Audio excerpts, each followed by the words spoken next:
नमस्कार विद्यार्थी मित्रांनो, आपण आज भारताची लोकसंख्या बघणार आहोत.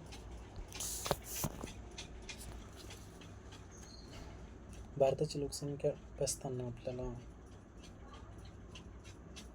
11 मे 2000 रोजी दिल्लीतील सफदरजंग हॉस्पिटलमध्ये आस्था या बालिकेच्या जन्मामुळे भारतीय लोकसंख्येने 100 कोटी साठला ओलांडला होता. तसेच 14व्या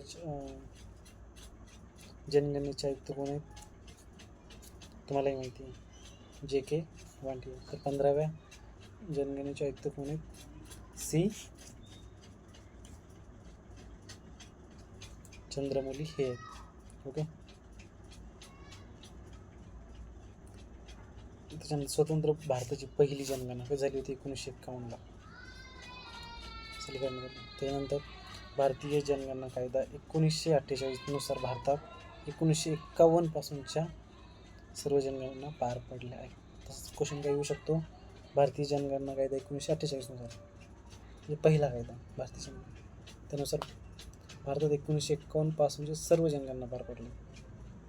ओके. त्याच्यानंतर 2001 ते 2011 शतकात सर्वाधिक लोकसंख्या वाढीचा दर असलेले राज्य, 1 नंबरला मेघालय, 2 नंबरला अरुणाचल प्रदेश 26.03, मेघालय किती 27.55, त्यानंतर बिहार किती 25.4, जम्मू काश्मीर किती आहे 23.6.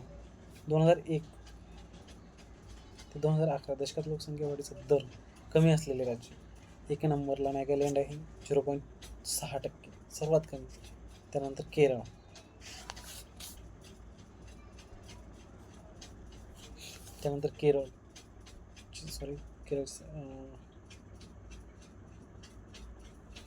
केरळ 4.9, त्यानंतर गोवा 8.2%, त्यानंतर आंध्र प्रदेश 11%, त्यानंतर 5 नंबरला आहे सिक्कीम 12.9%. हे काय 2001 ते 11 दशकात लोकसंख्या वाढीचा दर कमी असलेले राज्य. त्यानंतर हिमाचल प्रदेश 12.9%. 1991च्या जनगणनेनुसार महाराष्ट्राचा देशात लोकसंख्या व क्षेत्रफळ या दोन्ही बाबतीत कितवा क्रमांक आहे, 3रा क्रमांक आहे. ओके. त्यानंतर 2001 ते 2011 जनगणनेनुसार महाराष्ट्राने लोकसंख्या व बिहारला मागे टाकले. सध्या महाराष्ट्र हे भारतात क्षेत्रफळाने किती 3रे व लोकसंख्येने किती 2रे. महाराष्ट्र 2ऱ्या क्रमांकाचे राज्य बनलेले आहे. Okay, thank you.